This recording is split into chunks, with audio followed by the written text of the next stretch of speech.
Good morning students, स्वागत है आपका ऑनलाइन क्लासेस में। मैं दिलीप शास्त्री। स्टूडेंट्स, कल हमने निर्धनता एक चुनौती, जो इकोनॉमिक्स का थर्ड पार्ट है, इन थर्ड अध्याय है, जिसका फर्स्ट पार्ट पढ़ा था हमने। इसमें हमने निर्धनता के कारण का अध्ययन किया। उसके बाद में शहरी और ग्रामीण क्षेत्र में निर्धनता किस प्रकार से पनप रही है, इसके बारे में हमने तुलनात्मक अध्ययन किया।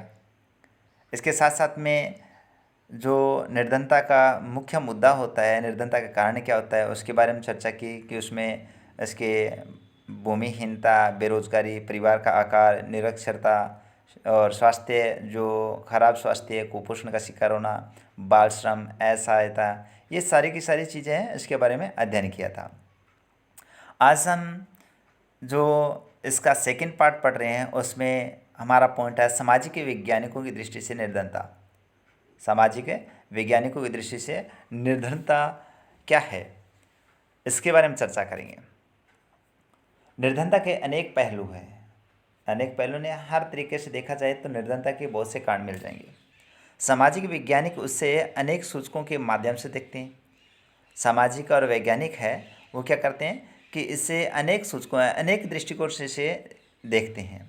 सामान्यतः प्रयोग किए जाने वाले सूचक वे हैं जो आय और उपभोग के स्तर में संबंधित है, यानी आय कितनी होती है और हम उपभोग कितना कर रहे हैं। मान लीजिए आय हमारे क्या है पर डे की, यानी रोज़ाना की हमारे 300 रुपये की आय हो रही है, लेकिन हम वहाँ खर्च कितना कर रहे हैं, वहाँ 310 रुपये खर्च कर रहे हैं या 350 रुपये खर्च कर रहे हैं, तो हमारी निर्धनता तो आएगी। हमें क्या करना चाहिए कि हमारे जो निर्धनता है उसको दूर करने के लिए सबसे पहले ये देखा जाता है कि हमारी इनकम कितनी है और हम खर्च कितना कर रहे हैं, खर्च कितना कर रहे हैं। तो खर्च और इनकम दोनों में यदि अंतर नहीं होगा, यानी खर्च कम होगा, इनकम ज़्यादा होगी, तो हमारी निर्धनता वो दूर होती जाएगी धीरे धीरे। लेकिन यहाँ क्या होता है कि आय और उपभोग के स्तर पर संबंधित सबसे पहले निर्णय दिया जाता है कि आय कितनी है और उसका उपभोग किया जा रहा है, कितना किया जा रहा है।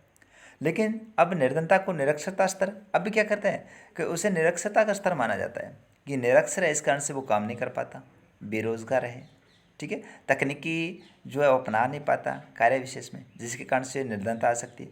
कुपोषण के कारण भी है, यानी कुपोषण का शिकार हो जाता है तो वो क्या है, अपने शरीर पर ज़्यादा वो पैसा लगाएगा। पैसा का मतलब रोग से ग्रसित होगा। जब रोग से ग्रसित होगा तो 100% है उसके ज़्यादातर जो मेडिसिन है उसमें उसका पैसा लगेगा।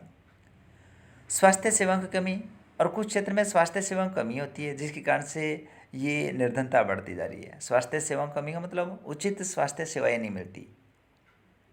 रोजगार के अवसरों की कमी, और कुछ क्षेत्र में क्या रोजगार नहीं मिलता सही तरीके से देखा जाए ना, तो उचित रोजगार होना बहुत ही ज़रूरी है। मान लीजिए कोई व्यक्ति विशेष है और उस व्यक्ति विशेष का में जो उसको पढ़ा लिखा है, तो वो पढ़ा लिखा के शहरी क्षेत्र में जाकर क्या काम कर सकता है, लेकिन उसे उचित रोजगार नहीं मिलेगा तो वो दर दर भटकेगा, दर दर भटकेगा। एक किसान को यदि हम कलम दे दें, एक किसान को कलम दे दें और कहें कि आप बच्चों को पढ़ाएं, तो वो नहीं पढ़ा पाएगा। एक अध्यापक को यदि हम किसानी कार्य करना कह दें, किसानी कार्य वो उसके लिए कहें कि भी किसानी कार्य कीजिए, तो वो उतना नहीं कर पाता जितना क्या है वो किसान कर पाता है, उतना नहीं कर पाता जितना वो किसान अच्छी तरीके से कर पाता। हालांकि कुछ ऐसे लोग होते हैं जो पढ़े लिखे अच्छी तरीके तकनीकी से कार्य करते हैं, यानी कृषि कार्य करते हैं, लेकिन कुछ क्षेत्र में वो पिछड़ जाते हैं, कुछ क्षेत्र में अनुभव विशेष है वो भी काम ज़्यादा देता है। तो इस कारण से हम कह सकते हैं कि जो रोज़गार के अवसर है उसकी भी कमी है। उसके बाद में सुरक्षित पेयजल व स्वच्छता तक पहुंच की कमी, सुरक्षित पेयजल नहीं मिलता और स्वच्छता से संबंधित भी है वो भी कमी है, क्योंकि जब तक सुरक्षित पेयजल नहीं मिलेगा और स्वच्छता विशेष है उसका ध्यान नहीं रखा जाएगा तो 100% है कि रोग से ग्रसित होंगे, बीमारियां ज़्यादा फैले, महामारियां ज़्यादा फैलेगी, जिसके कारण से वो उससे से ग्रसित हो जाएगा। अभी मान लीजिए ये अपने चल रहा है कोविड चल रहा है, यानी कोविड-19 नहीं, कोरोना चल रहा है। ये कोरोना के समय में क्या है कि लॉकडाउन हुआ था, और लॉकडाउन होने के बाद में क्या हुआ कि लोगों के क्या है घर में कैद होना पड़ा, लोगों को घर में कैद होना पड़ा, और कैद होने के बाद में उन्हें रोज़गार है पूरा का पूरा छिन गया। और बहुत से लोग ऐसे हैं जो क्या दर दर भटकने लगे, उनको भोजन की व्यवस्था को सुचारू रूप से नहीं हो रही थी, यानी भोजन है ना वो भी सही तरीके से उन्हें प्राप्त मात्रा में नहीं मिल रहा था। हालांकि सरकार ने, केंद्र सरकार, राज्य सरकार ने अपना जितना हो सके या सामाजिक संगठन उन्होंने इतना हो सके उतनी उन्होंने क्या किया, सहायता की।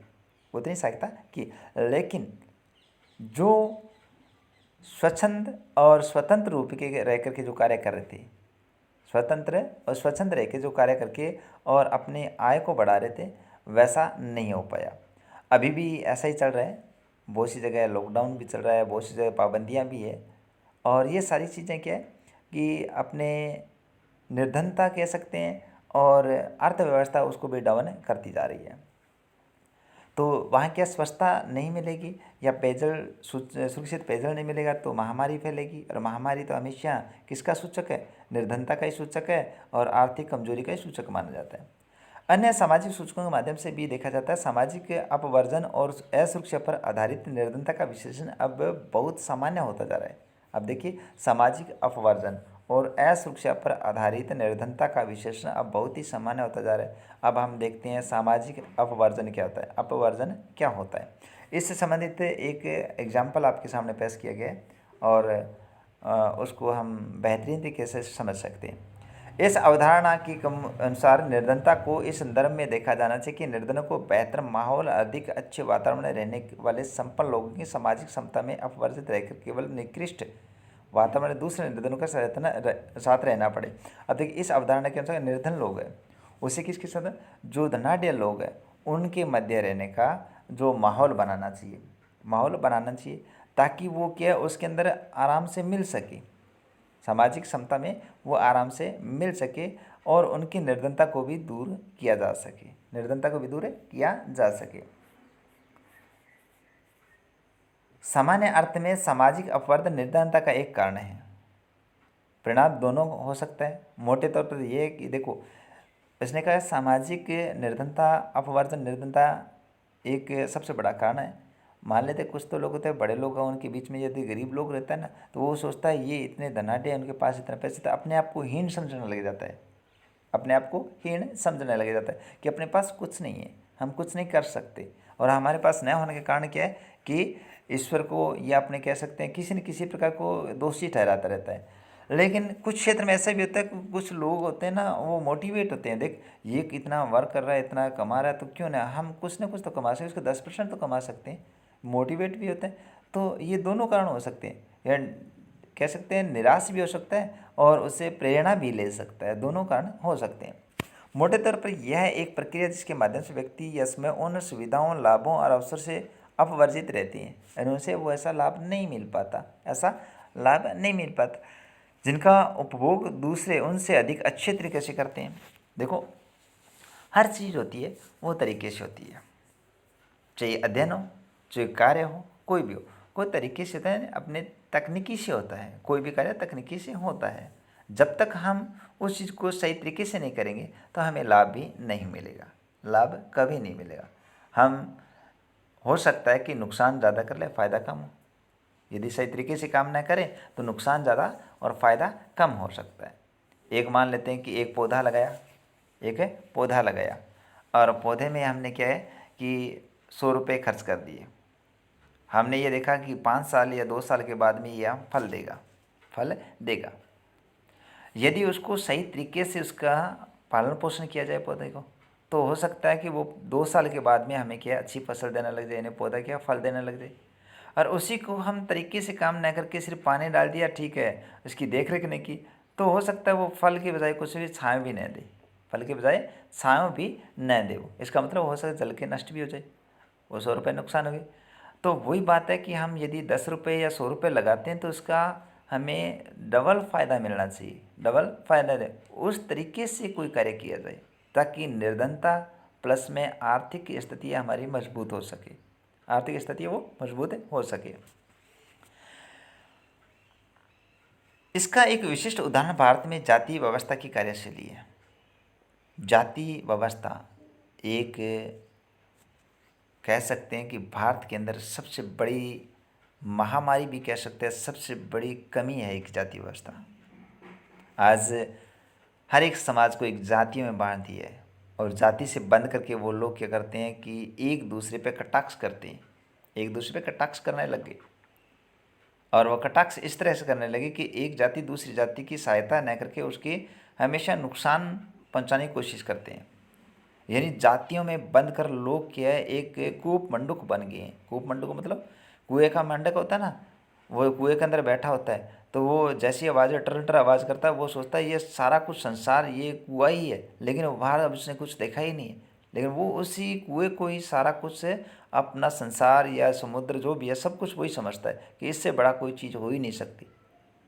ये हमारी सामाजिक जो जातियों का जो बंधन है उसमें ऐसा प्रतीत होता है, जिसमें कुछ जातियों के लोगों को समान अवसर से अपवर्जित रखा जाता है। कुछ जाति के लोग होते हैं जिनसे समान अवसर उसे नहीं मिल पाते, और समान अवसर नहीं मिलने के कारण से वो क्या अपने आप को हीन समझने लग जाते हैं। हीन समझने लग जाते हैं। बहुत से लोग ऐसे होते हैं जो उसे प्रताड़ित करते हैं, तो इस कारण से वो रास्ता भी कुछ अलग चुन लेते हैं, यानी बुरा रास्ता चुन लेते हैं। और बुरा जब रास्ता चुनते हैं तो वो समाज का ही नुकसान करते हैं, देश का नुकसान करते हैं, सामाजिक सरकारी वस्तु विशेष है उसका नुकसान करते हैं, अपने मानव इंसानियत का नुकसान करते हैं। जब रास्ता दूसरा अपना लेते हैं तो वो ऐसा ही होता है। अब ये जम्मू कश्मीर की बात करते हैं तो जम्मू कश्मीर क्या है, बहुत से लोग ऐसा, बहुत से गरीब लोग हैं, उनको बहुत से लोगों को पहले प्रताड़ित भी हो सकता है कि किसी न किसी प्रकार से प्रताड़ित किया जाता है, जिसके कारण से वो आतंकवादी की श्रेणी में आ गए। और कुछ ऐसे लालच करने लगे, यानी उनको प्रलोभन देने लगे, तो वो क्या है कि आतंकवाद जो क्षेत्र है उस क्षेत्र का आतंकवाद बहुत ज़्यादा फैला दिया था, और आम जन को इसका नुकसान हुआ था। आम जन को उसका नुकसान हुआ। कारण क्या था कि वही था कि वो एक भारत का पार्ट होकर भी नहीं था। लेकिन अब क्या है, 370 धारा उठने के बाद में उसमें विकास भी कार्य होंगे, सब कुछ होगा, लेकिन धीरे धीरे होगा, धीरे धीरे होगा। निर्धनता है वो धीरे धीरे खत्म होगी। इस प्रकार से सामाजिक अपवर्जन को लोगों की आय बहुत कम नहीं बल्कि इससे कहीं अधिक क्षति पहुंचा सकता है। कहने का मतलब है कि उनको आय नहीं होगी, आय नहीं होगी तो वो सामाजिक समानता का अवसर न प्राप्त होने के लिए वो अपने आप को हीन भावना से समझेगा, और हीन भावना से समझेगा तो गरीबी रेखा से नीचे अपना गुजारा करेगा। दूसरा है असुरक्षा। निर्धनता के प्रति असुरक्षा एक माप है। असुरक्षा क्या है, अपने आप को मतलब असुरक्षित महसूस करते हैं लोग। किस प्रकार से, जैसे कि मारने का, या किसी प्रकार के नुकसान का, या किसी प्रकार से प्रताड़ित करने का, या किसी प्रकार से टॉर्चर पीछे, उसके कारण से अपने आप को असुरक्षित महसूस करते हैं। और असुरक्षित एक माप है, असुरक्षा एक माप है जो कुछ विशेष समुदाय जैसे किसी पिछड़ी जाति के सदस्य या व्यक्तियों, जैसे कोई विधवा या शारीरिक रूप से विकलांग व्यक्ति के भावी वर्षों से निर्धन होने या निर्धन बने रहने की अधिक संभावना जताता है। अब देखो, एक मान लेते हैं कि विकलांग है, तो वो अपने आप को क्या समझता है कि मैं ऐसा नहीं कर सकता, इस कारण से मेरे साथ ऐसा हो रहा है, या ऐसा कैसे भगवान ने मेरे साथ ऐसा किया जिसके कारण से मुझे ऐसे दिन देखने पड़ रहे हैं। या कुछ ऐसा व्यक्ति होता है जो बहुत ही पिछड़ा हुआ वर्ग वर्ग का व्यक्ति है, तो जो सोचता है कि भगवान ने मुझे ऐसा नहीं दिया जिस कारण से मुझे ऐसे दिन देखने पड़ रहे हैं। तो वो अपने आप को लंबे समय तक हीन भावना और निर्धनता से ग्रसित पाता है। असुरक्षा का निर्धारण परिसंपत्तियों, शिक्षा, स्वास्थ्य, रोजगार के अवसरों के रूप में जीविका खोजने के विभिन्न समुदायों के पास उपलब्ध विकल्पों से होता है। अब देखो, असुरक्षा है उसका निर्धारण, असुरक्षा को कैसे हटाया जा सकता है, उसको शिक्षा दे करके, उसे उचित अवसर दे करके, उसे अवसर दे करके, और उसे हमेशा प्रोत्साहित करके, और क्या करना चाहिए कि उसके दिमाग से जो चीज़ है वो निकाल दीजिए। यानी आप असुरक्षित न होकर के आप इस देश के विकास में और देश की अर्थव्यवस्था को सुधारने में आपका अमूल्य योगदान है, यानी अमूल्य योगदान ऐसा उसे होना चाहिए, उसे प्रतीत होना चाहिए, जिसके कारण से वो व्यक्ति विशेष है वो क्या करता है कि अपने आप को एक सुरक्षित महसूस करे, अपने आप को सुरक्षित महसूस करे।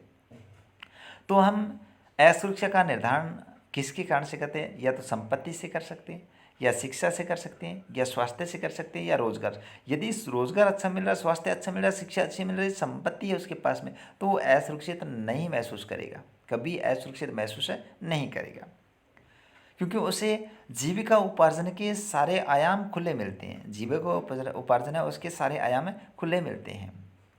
इसके अलावा इसका विश्लेषण प्राकृतिक आपदाएं कुछ, अब देखो बिहार क्षेत्र है, अपने कह सकते हैं बंगाल के क्षेत्र में कह सकते हैं, या इस क्षेत्र में इतनी खतरनाक बाढ़ आई है कि वहाँ के लोग हैं वो अपने आप को असुरक्षित महसूस कर रहे हैं, क्योंकि प्राकृतिक आपदा है जिसके कारण से वो उनके घर हैं, मवेशी हैं, उनकी फसल है, सब नष्ट हो गई। और उसके दिमाग में इतना खौफ हो गया, मतलब इस प्राकृतिक आपदा का इतना खौफ है, इतने डरे हुए महसूस कर रहे हैं, वो सोच रहे हैं हमारी ज़िंदगी में जितना भी पूंजी थी वो सारी की सारी नष्ट होगी। लोग बड़े प्यार से घर बनाते थे, घर उस बाढ़ के अंदर बह गई, ठीक है, प्राकृतिक आपदा के अंदर नष्ट हो गई। अब वो क्या करते हैं कि अपना जो आशियाना बनाने के लिए किसी न किसी सहायता लेंगे। जब उन्हें सहायता नहीं मिलेगी तो वो दर दर भटकेंगे। वो क्या करेंगे? दर दर भटकेंगे। तो इनके लिए सरकार क्या करती है, किसी न किसी प्रकार की सहायता प्रदान करती है। और बहुत से ऐसे लोग होते हैं जो से इस सहायता से वंचित हो जाते हैं। तो प्राकृतिक आपदा, आतंकवाद मामलों में इन समूह के समक्ष विद्यमान बड़े जोखिम के आधार पर किया जाता है। अब देखिए, आतंकवाद की अपने चर्चा की थी। तो आतंकवाद ऐसा है जो हमेशा आतंक फैलाता है, लोगों में दहशत फैलाता है, और बहुत से लोग इस दहशत में अपने जो कहते हैं कि अकाल उनकी मृत्यु की ग्रसित हो जाती हैं। अतिरिक्त विश्लेषण इन जोखिमों से निपटने की उनकी सामाजिक और आर्थिक क्षमता के आधार पर किया जाता है। विश्व के अतिरिक्त विश्लेषण करें जोखिम से निपटने के लिए, तो सबसे पहले का सामाजिक और आर्थिक क्षमता। सामाजिक उसकी पैठ क्या है, उसकी आर्थिक स्थिति कैसी है, उसके आधार पर उसका क्या क्या है विश्लेषण किया जाता है। वास्तव में जब सभी लोगों के लिए बुरा समय आता है, चाहे कोई भी हो, बाढ़ हो या भूकंप हो, नौकरी की उपलब्धता की कमी हो, दूसरे लोगों की तुलना में अधिक प्रभावित होने की संभावना का निरूपण ही असुरक्षा है। देखिए, असुरक्षा वही है जो प्राकृतिक आपदा से है, आतंकवाद से है, सामाजिक से है, या फिर बेरोजगारी से है, किसी न किसी प्रकार के, वो असुरक्षा ही कहलाएगी, वो असुरक्षा कहलाएगी। अब है निर्धनता रेखा। निर्धनता रेखा क्या? निर्धनता रेखा क्या? निर्धनता पर चर्चा के केंद्र में सामान्यतः निर्धनता रेखा अवधारणा होती है। ये निर्धारित की जाती है, ठीक है। अवधारणा यानी सोची समझी, या अपने कह सकते हैं एक हमारी सोच है। निर्धनता के आकलन में एक सर्वमान्य सामान्य विधि आय अथवा उपभोग स्तरों पर आधारित है। निर्धनता का आकलन किया जाए तो वो किसे सामान्य रूप से क्या है, एक सामान्य विधि अथवा उपभोग स्तरों पर आधारित है। आय कितनी है, उपभोग क्या है, इन पर आधारित की जाती है। किसी व्यक्ति को निर्धन माना जाता है। किस व्यक्ति को निर्धन माना जाता है? यदि उसकी आय और उपभोग स्तर ऐसे न्यूनतम स्तर के नीचे गिर जाए, मूल आवश्यकताओं के एक दिए हुए समूह को संपूर्ण करने के लिए आवश्यक है। देखिए, निर्धन व्यक्ति कब माना जाता है? जब उसकी आय या उपभोग स्तर किस ऐसे सामान्य स्तर के नीचे गिर जाए। आय व उपभोग सामान्य स्तर है उससे भी नीचे गिर जाए, जिन्हें उन्हें रोटी, कपड़ा और मकान की आवश्यकता है, वही उपलब्ध न हो, वही उपलब्ध न हो, तो वो क्या है? निर्धनता रेखा है, उससे भी नीचे गिर गया। मूल आवश्यकता को पूर्ण होना जरूरी है, यानी मूल आवश्यकताएं उनकी पूर्ण है या नहीं है। यदि उनमें कमियां हैं, यानी वो उपलब्ध नहीं हो रही, तो वो गरीबी रेखा से नीचे जीवन यापन कर रहा है। मूल आवश्यकताओं को पूर्ण करने के लिए आवश्यक वस्तु विभिन्न कालों में विभिन्न देशों से भिन्न है, अतः अलग अलग देशों की अलग अलग स्थिति है। काल एवं स्थान के अनुसार निर्धनता रेखा भिन्न हो सकती है। समय और स्थान के अनुसार निर्धनता रेखा वो भिन्न हो सकती है। कैसे? एक ग्रामीण क्षेत्र में और शहरी क्षेत्र में दोनों में भिन्नता पाई जाती है। दोनों में भिन्नता पाई जाती है। ग्रामीण क्षेत्र में कैसे निर्धनता रेखा है और शहरी क्षेत्र में कैसे निर्धनता रेखा है, इन दोनों में भिन्नता पाई जाती है। प्रत्येक देश एक काल्पनिक रेखा का प्रयोग करते हैं। हर एक देश की निर्धनता का क्षेत्र वो अलग अलग है। हर एक देश क्या करते हैं? निर्धनता रेखा वो अपने मापदंड के अनुसार करता है, काल्पनिक रेखा करता है, जिसे विकास व उसके स्वीकृत न्यूनतम सामाजिक मानदंडों के वर्तमान स्तर के अनुरूप माना जाता है। देखो, विकास और स्वीकृत वो दोनों क्या है? न्यूनतम सामाजिक मानदंड है, उसके अनुसार माना जाता है। उदाहरण के लिए अमेरिका उस आदमी को निर्धन मानता है जिसके पास में कार नहीं है। देखिए, अमेरिका किसको निर्धन मानता है? जिसके पास में कार नहीं है। और भारत के पास किसी व्यक्ति विशेष के पास में कार है तो निर्धन नहीं है, उच्च श्रेणी का माना जाता है। जबकि भारत में अब भी कार रखना विलासिता मानी जाती है, ऐशो आराम की जिंदगी माने। मतलब वहाँ के लोगों में और यहाँ लोगों में कितना फ़र्क है, कितना फ़र्क है।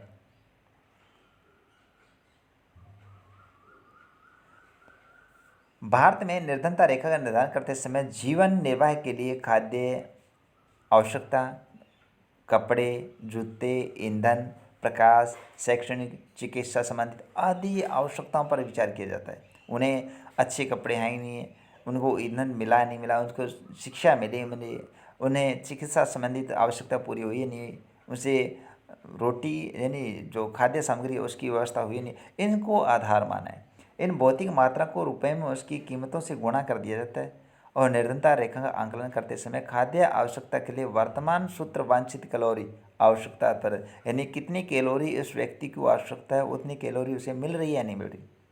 खाद्य वस्तु जैसे अनाज, दालें, सब्जी, दूध, तेल, चीनी आदि मिलाकर इन आवश्यकताओं को कैलोरी में मापा जाता है और उसको भी किसके रूप में, आयु, लिंग और काम की प्रकृति के आधार पर कैलोरी की आवश्यकता पड़ती है। कितनी आयु है और पुरुष है या महिला है, बच्चा है या बुजुर्ग है, काम कितना करता है, इसके आधार पर उसे मापा जाता है। भारत में स्वीकृत कैलोरी आवश्यकता ग्रामीण क्षेत्र में 2400 कैलोरी प्रति व्यक्ति प्रतिदिन, नगरीय क्षेत्र में 2100 कैलोरी प्रति व्यक्ति प्रतिदिन की आवश्यकता होती है। क्योंकि ग्रामीण क्षेत्र में रहने वाले शारीरिक रूप से ज़्यादा काम करते हैं, अतः ग्रामीण क्षेत्र में कैलोरी की आवश्यकता ज़्यादा पड़ती है। और अनाज के रूप में कैलोरी की आवश्यकता खरीदने के लिए प्रति व्यक्ति मौद्रिक की व्यवस्था को भी मापा जाता है और ध्यान में रखते हुए समय समय पर संशोधित भी किया जाता है। और हम कह सकते हैं इस परिकल्पना के आधार पर 2011-12 में किसी व्यक्ति के लिए निर्धनता रेखा का निर्धारण ग्रामीण क्षेत्र में 816 रुपये प्रति माह और शहरी क्षेत्र में 1000 रुपये प्रति माह किया गया था। यानी उनका भी निर्धारण अलग अलग क्षेत्रों में अलग अलग प्रकार से किया गया था।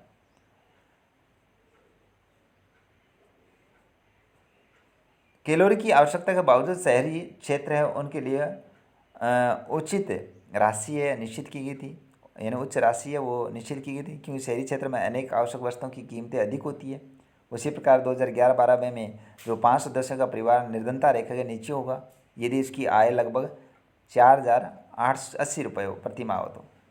इसी प्रकार परिवार को क्षेत्र में मूल आवश्यकताओं को पूरा करने के लिए कम से कम 5000 रुपये की आवश्यकता होती है। निर्धनता रेखा आंकलन समय समय पर हर 5 वर्ष पर प्रतिवर्ष सर्वेक्षण के दरमियान सर्वे करके उसके बाद में होता है। राष्ट्रीय प्रतिदर्श सर्वेक्षण संगठन द्वारा उसे मापा जाता है और अंतर्राष्ट्रीय संगठन है उसके आधार पर उसका निर्धारित किया जाता है। और ये जैसे कि $1 प्रति व्यक्ति प्रतिदिन समतुल्य न्यूनतम उपलब्धता के आधार पर किया जाता है। तो प्रिय विद्यार्थियों, आज के लिए इतना ही। कल हम इसका थर्ड पार्ट पढ़ेंगे, यानी इसका थर्ड पार्ट निर्धनता के अनुमान नाम एक टॉपिक के आधार पर। तो तब तक के लिए धन्यवाद।